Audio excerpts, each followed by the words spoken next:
Here's a question for you tonight. When was the last time you took something out of the refrigerator and just threw it away? Maybe it smelled or looked bad, or perhaps was past the expiration date. Yeah, we've all done it. But just how often do we do it? Apparently a lot. Back in 2015, the U.S. Departments of Agriculture and Environmental Protection set a goal to cut the nation's food waste in half by the year 2030.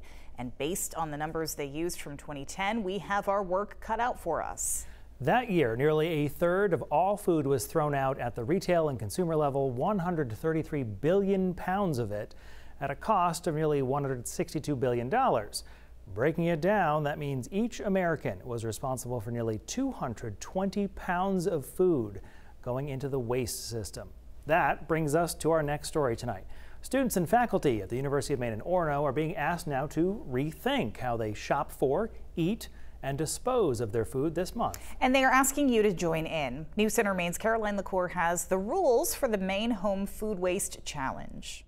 When it comes to food, many today are rethinking how they're buying, preparing, and consuming their meals. People like librarian Kate Pickup McMullen, who says she was shocked at how much food we throw away each year.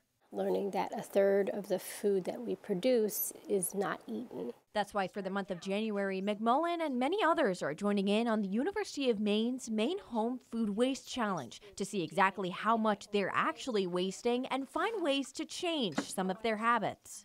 Could actually we be keeping this as a leftover and eat it tomorrow? Could we actually make something else out of this that might be usable? Spearheading the challenge is faculty fellow Suzanne Lee, who alongside a handful of students works with stakeholders in the state to reassess and reduce their food waste. She says the ripple effect of waste is much wider than you may think. Sort of these wicked problems that cross over, they have financial, economic implications, social, environmental.